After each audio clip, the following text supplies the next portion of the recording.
How's it going? This is Fox back again for sound design tutorials. I'm following up on another request today. It's from Chad Smith again.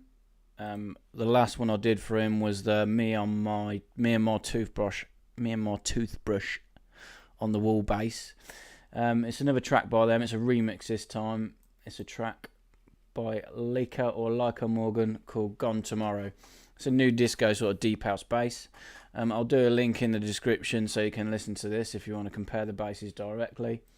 Once again, pretty good likeness. I said to Chad I was going to try it with massive, but you'll hear with this sound, it's a real thin sound at the start of the notes and then it's swelled out to be nice and subby later on. I did it with massive, but serum was better. So yeah, this is the sound we're going to be going over today anyway.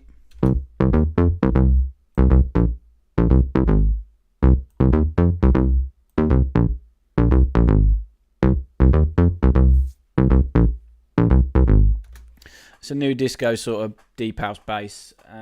Yeah, not much to it. A lot of modulation. It's all one envelope doing it.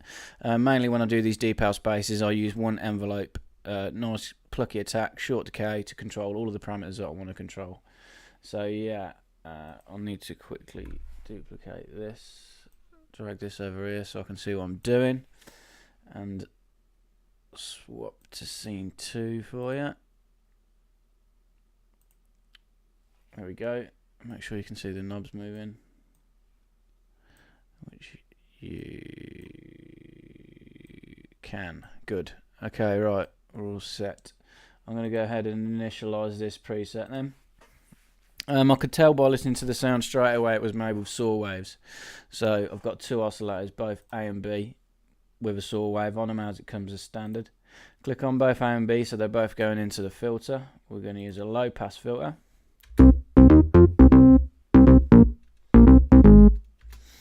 Nothing too crazy at the minute. Shit.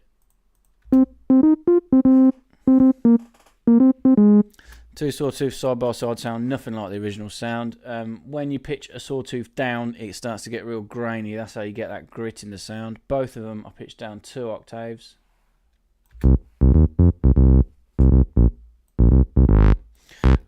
We'll open the filter up for now. We'll do the filter modulation at the end. So yeah, oscillator 2 I had on 2 voices of unison. Detune down to 0. We're going to modulate this with an envelope in a bit.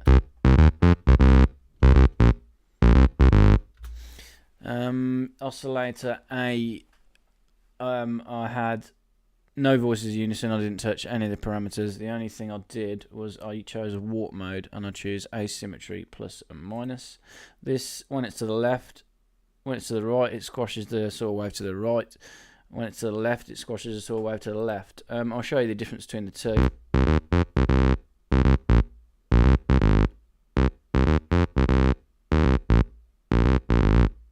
Nothing at all. It just cuts out a lot of the bass. It makes it. It's like a thinner pulse width in effect, like you would have on a square wave. Just makes it sound a bit thinner. There was a real thin element cutting through the sound. So you can have it all the way to the left, all the way to the right. It doesn't really matter. I had it all the way to the left. Okay, as I said, after the initial thin click of the sound, you can hear the graininess of the saw wave. There was a real subby element cutting through. I chose this square sub, the squared sine, sorry. It's a sine wave with more square edges. I pitched this one down 2 octaves, pulled the level of this back to around about 42%, and I did it direct out. That means towards the end of, in this MIDI clip, you can see some of the notes are lower. When we apply the envelope to the filter, you're only going to hear the sub that is going direct out at the end of these longer notes, which is exactly what it was doing in the track.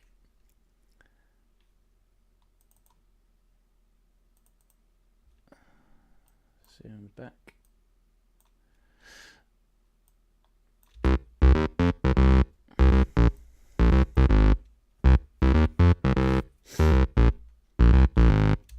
So yeah, we will apply the envelope now actually to get the movement going. We're going to pull the cutoff down to about 53 hertz. It's cutting everything out apart from the sub. The way you get that flick and that raspy bite at the start is by applying an envelope. I always use envelope 2. Envelope 1 is your master amp envelope. You generally don't want to be messing with that unless you want to use that to modulate something without affecting the main envelope. I normally leave envelope 1 alone and use envelope 2 or 3 or an LFO in envelope mode to do all the modulation. But yeah, for this one I use envelope 2. So drop it to the cutoff. And we want it positive, not all the way. We didn't want it to open all the way up, otherwise it would have been too many high frequencies coming through. I had it on about 60, 65. At the minute, you're not going to hear it having any effect because it's opening and then it's staying open, so you're not hearing any effect of a pluckiness. To do it, we need to pull the attack to 0, pull the hold down to 0, sustain to 0. Release where it is as standard, and then we control it with this decay.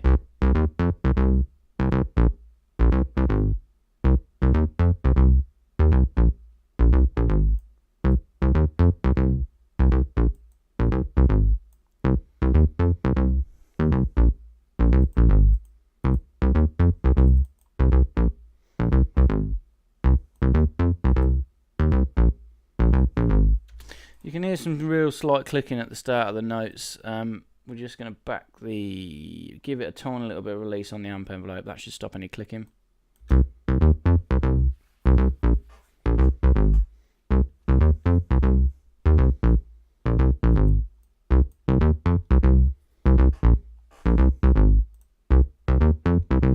Okay, while we're on this page, I'm now going to use that same envelope to modulate the detune amount. It's just going to flick a bit of detune in and then turn it off. So at the start of the notes, you get a wider sound, but mixed with this thinner saw wave.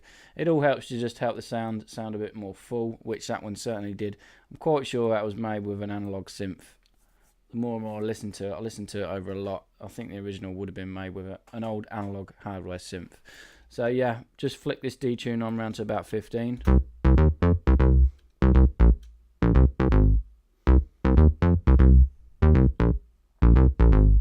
Okay, there was quite a little bit of punchiness at the start of the sound as well. You can do this by modulating the pitch up and down, but sometimes it can get a bit grainy. Luckily, in Serum, we have all these nice attacks to choose from, and I chose Attack MISC, and it was Kick XF Small 1, which is this one. This arrow here going up to a brick wall means it's going to play once and then stop for every MIDI note coming in. That's what you want, otherwise it plays over and over, so we need to check that.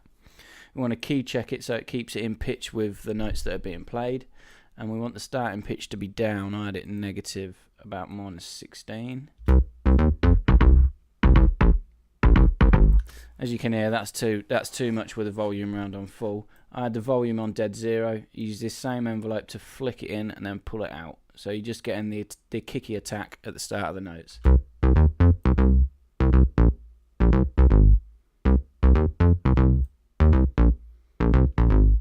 Round about there is fine. Nothing too harsh. It's just a little bit of punch at the start of the notes.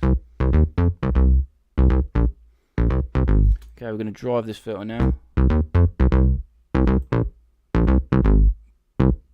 Bit of fat as well, just helps beef it up a little bit. And then that's it. That's the basic architecture of the patch done. We're just going to go into the effects section now. I'll modulate a few things inside here once we set the effects up. A hyperdimension. I wouldn't usually normally use this on a bass, but if you pull the mix down to 0, you're not going to hear it. I had the unison on 2, same sort of thing. We're just going to flick a bit of overall unison on the overall sounding just at the start of the notes, so it goes wide and full, and then when the sub comes in on the lower end, it cuts it out. The rate, we had it quite slow, about 3%. Detune on 0, we didn't want to detune these voices, we just want to beef the sound up a little bit. Actually, I think I'll give it a little bit, just sort of 2-3%. And then say same envelope, amp envelope 2 to control the mix. Just to flick a bit of extra wideness in and then cut it out.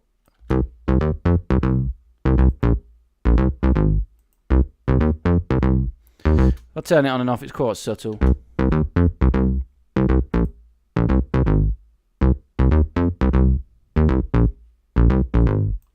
You can hear it though, I think it was worth adding it. The next effect I use is a distortion. the diode distortions I always tend to go to inside this. So they're most severe, but again, if you tone them with an envelope, controlling how much you want to come in and how fast you want it to leave, it's a really, really nice tool to add in a bit of grit at the start of the notes. So I didn't touch anything. I didn't touch the drive. All I did was pull the mix down to 0. Same envelope again, envelope 2. Just to flick a bit of the distortion in, just to grit it up at the start. Around about 28, 29. I'll turn this on and off as well so you can hear the difference.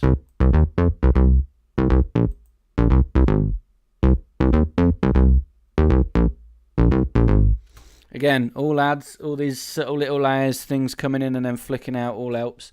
Same thing again with a chorus. I definitely don't use a chorus on a bass normally, but the subby element of the notes, the longer notes in the MIDI clip in the track that I listened to, sounded really full and moving. A good way of doing that again is slightly different to how we do the distortion. We're not going to flick the chorus in and let it come out again. We're going to have it on and we're going to flick it off, and then it's going to gradually turn itself on again with the decay. So it's not flicking it on, it's like it being on, it's like it flicking off and then gradually coming back in again. The opposite really, same envelope doing the same thing. The reason I wanted this is because I only wanted it to affect the subby notes at the end of the notes. So rather than it coming on at the start, we want it to be coming on at the end. So it flicks off and then comes back on again. To do this, you want to modulate it negative. So rate down to minus 36, which is negative from this point at 25%. Delay 1, we're at 0 milliseconds. Delay 2, 0.1 milliseconds. So a very, very tiny amount. Very fast, delay. The first delay at 0 milliseconds is just like turning the volume up. It's just adding another instance of it. And the delay at 0.1 milliseconds, it's a very, very fraction of a delay. You are going to be able to hear this again.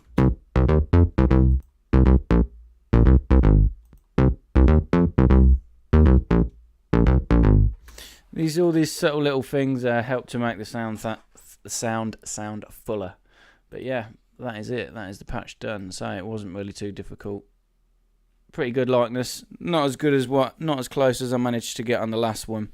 This took me a lot longer, if I'm honest. I spent more time trying to do it with Massive, and then moved on to Serum and managed to do it a lot quicker. But yeah, that's it. That is the patch done.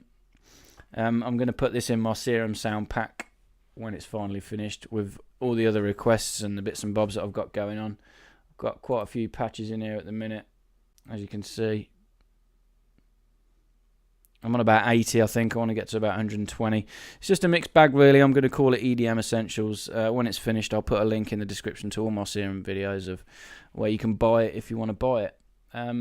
Yeah, thanks for watching, as always. Hope you enjoyed this. Any requests yourself, make sure you get in touch with me through my Facebook or Twitter. There's links in the description again. My Facebook and my Twitter is where you will need to... if you want to watch me do live streams, that's where I post and let you know when I'm going to be doing them. But yeah, as always, thanks for watching. Cheers.